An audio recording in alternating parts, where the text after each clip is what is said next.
Hello guys, welcome to my YouTube channel. আমি মাঝি চলে এসেছি নতুন একটি ব্লগ ভিডিও নিয়ে। ভিডিওটা খুবই দারুণ হতে চলেছে। ফুল ভিডিওটা দেখতে থাকবে। আমি কৃষ্ণনগর থেকে একটি পেশেন্ট নিয়ে আমি অবদ্বীপ গ্রামের ভিতরে নামাতে যাচ্ছি। তো ভিডিওটা পুরোটাই দেখবে, কোথায় নামাই, কিভাবে আসলাম। আর ভাই, গ্রামের রাস্তা দিয়ে গাড়ি চালানো খুব একটা সহজ জিনিস না। মানে আমাদের বেথুয়াডহরির আশেপাশে টোটোতে এত ধারা অত্যাচার, মানে ধারণার বাইরে। মানে টোটো, মানে কি আর বলবো, মানে বলার মতো কোনো পরিস্থিতিই নেই। মানে টোটো এত জাম করে, আর ওরা রাস্তার মাঝখান দিয়েই চালায়, দেখেছো? রাস্তার মাঝখান দিয়েই চালাবে, মানে সাইড দেওয়ার কোনো ব্যাপারই না।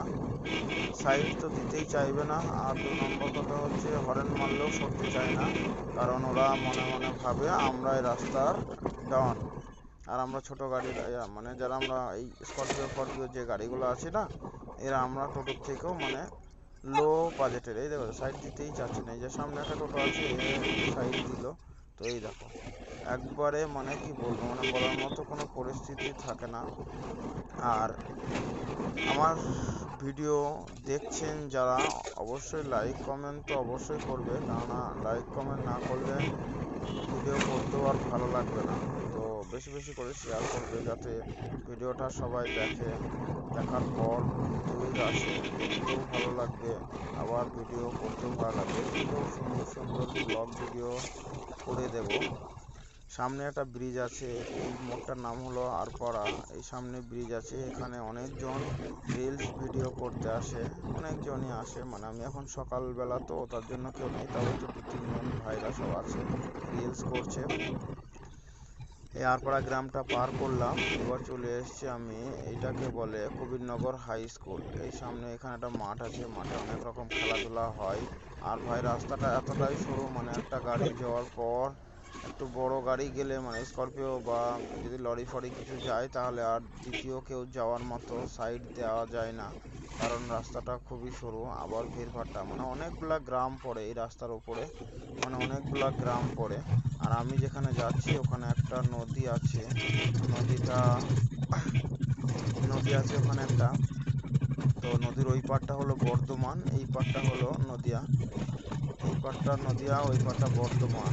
যারা ম্যাক্সিমাম গাড়ি বর্ধমান যায় বেথুয়ার থেকে, সব এই অবদ্বীপ ঘাট পাড়ই হয়, ঘাট পার হওয়ার পর যায়। দেখো, রাস্তার ধারে ধারে কি সুন্দর সারি সারি গাছ লাগানো আছে, অনেক পুরাতন গাছগুলা।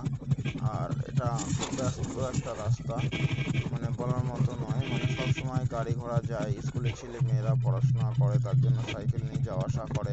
এই সামনে একটা প্রাইমারি স্কুল, মাঝের গ্রাম প্রাইমারি স্কুল।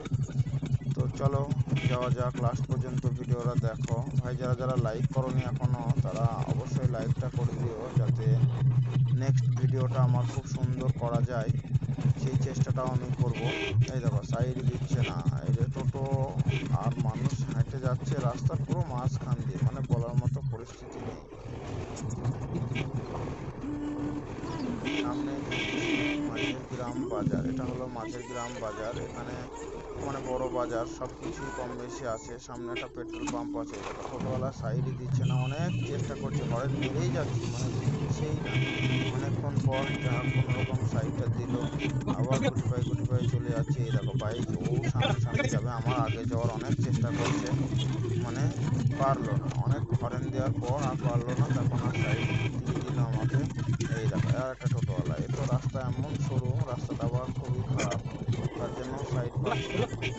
এই দেখো, সিটি ভ্যান রাস্তার মাঝখানে দাঁড়িয়ে দিয়েছে। এই দেখো, সামনে একটা টোটো একবারে রাস্তার মাঝখানে পুরো দাঁড়িয়ে আছে। এখান দিয়ে আগে নদী ছিল, নদীটাকে মানে এখন নদী অনেক দূর দিয়ে চলে গেছে, তো এখান দিয়ে এখন রাস্তা করে দিয়েছে। এই দেখো, ট্র্যাক্টরওয়ালা ভাই অনেক চেষ্টা করলো সাইড দেওয়ার, কিন্তু সাইড দিতে পারছিল না, কারণ রাস্তাটা অনেক সরু তাই। এই সামনে একটা মাছ বাগান আছে, খুবই ফাঁকা, মানে এখানে রাতের বেলায় কেউ আসতে চায় না ভয়ে, কারণ নদীর পাড় দিয়ে বাঁশ বাগান। আবার 2 নম্বর কথা হচ্ছে, রাস্তায় কেউ থাকে না, পুরো অন্ধকার, এখানে কোনো কারেন্টের ব্যবস্থা থাকে না। সামনে একটা ভাঙা আছে, মানে এখানটা হচ্ছে 2 মেম্বারের মাঝখানে, তার জন্য কেউ আর ঠিক করতে চায় না। ঠিক করতে চায় না বলেই রাস্তাটা খুবই খারাপ। এবার আমি বাঁদিকে অবদ্বীপ গ্রামের ভেতরে ঢুকে পড়লাম, সামনে গিয়েই নামিয়ে দেবো। সামনেই, মানে আর বেশি দূর না, 2-3 কিলোমিটার আছে। সামনেই সামনে কিছু ভাইরা এখানে সরস্বতী পুজোর চাঁদা চাচ্ছিল, তো গাড়িটা আটকে দিয়েছিল আমার মাঝ দিয়ে আটকানোর পর আমার গাড়িতে যে দাদাটা আছে উনি তো এই গ্রামেরই, দিয়ে ওনাকে দেখে তারপরে ছেড়ে দিল। তারপরে আমাকে বললো যে আসার সময় তোমাকে ধরবো। আমার মনে ঠিক আছে, বেরিয়ে যাই আমি, আসার সময় যা হবে সেটা দেখা যাবে। এই সামনেই দাদার বাড়ি। তো এই ঘাস নিয়ে কাকা যাচ্ছিল, সাইড দিতে চাচ্ছে না কাকা, মানে অনেক চেষ্টা করে, তারপরে আমি বাড়ির থেকে একটু আগেই গিয়েছিলাম, তার জন্য আবার গাড়িটা ব্যাকে নিয়ে এই দাদার বাড়ির সামনে